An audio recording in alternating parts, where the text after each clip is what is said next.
You know that feeling when modern life just leaves you completely, utterly exhausted? Like you're constantly pushing, striving, and battling against the current? Well, what if we've literally been going about it all wrong? In this explainer, we're diving into a fascinating framework from a text by Shufeng called An Analysis of the Mysteries of the Way of Nature. It actually suggests that an ancient, natural framework might hold the exact cure to our modern burnout. I mean, really think about it for a second. We hustle constantly. We try to force outcomes. We want everything done yesterday, right? We stress over every tiny little detail of our lives, basically trying to bend reality to our will.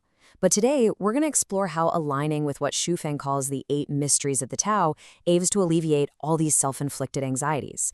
Honestly, by the end of this, you might just look at your daily struggles in a completely different light. Okay, let's get right into it. So, this brings us to our foundational concept, the way of nature, or the Tao. Now, according to the source material, the Tao is the seamless flow, timing, and arrangement put in place by the greatest creator. It governs absolutely everything.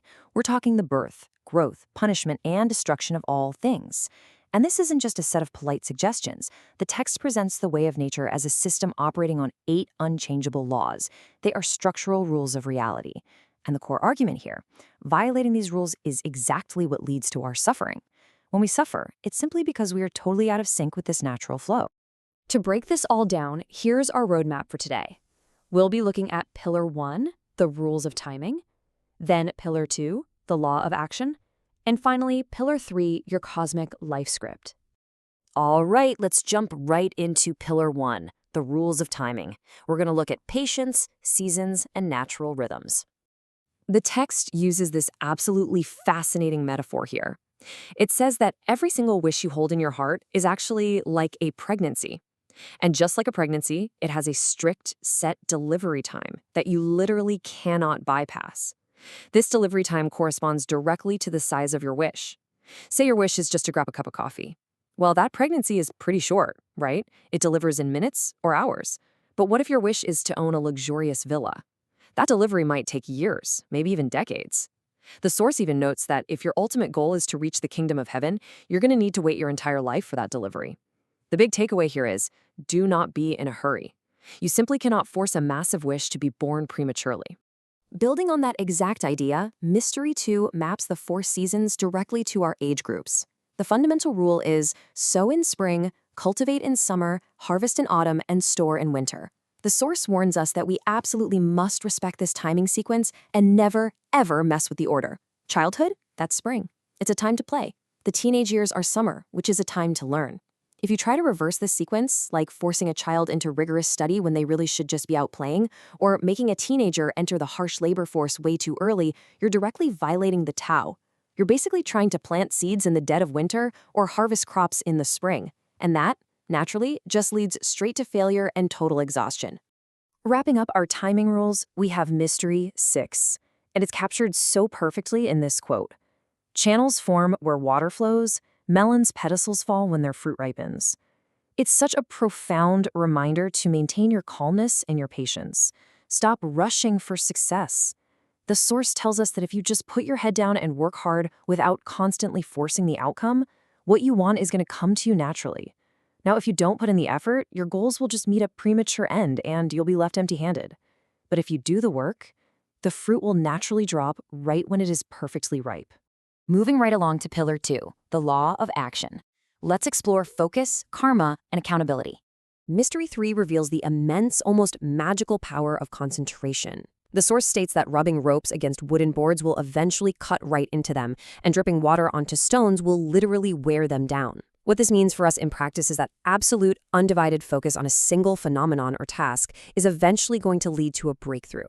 It leads to this amazing turning point of sudden enlightenment. You know, in a world that is just packed full of endless distractions, the Tao demands that we tune all of that out, be wholly devoted to your exploration, and that slow, steady, dripping water will eventually cut through solid stone. So the crucial point of Mystery 4 is strict karmic output.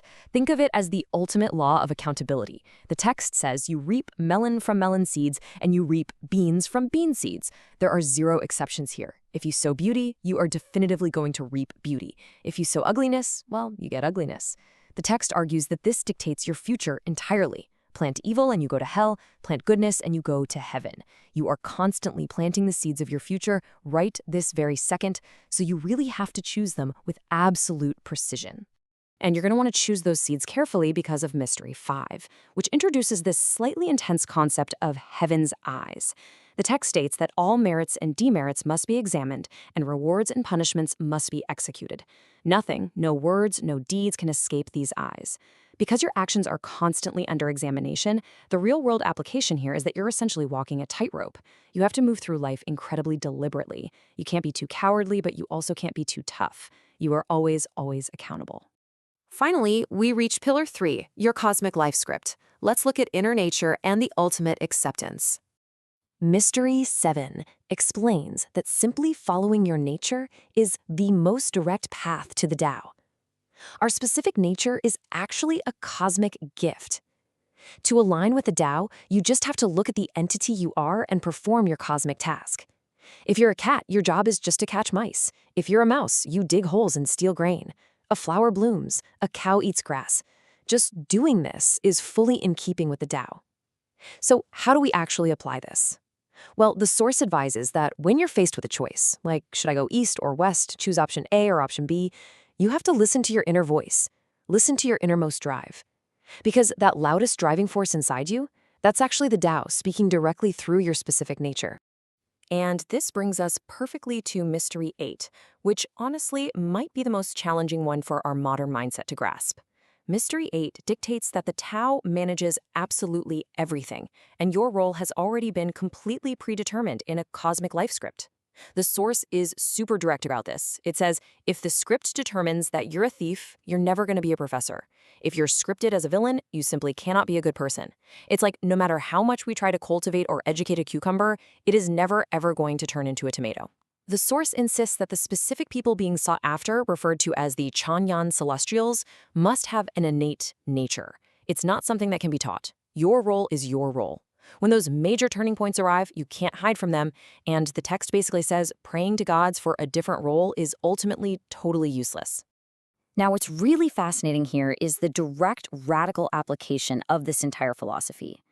Because the Tao comprehensively manages your entire existence, the text instructs you to just completely let go of resistance across 4 key stages.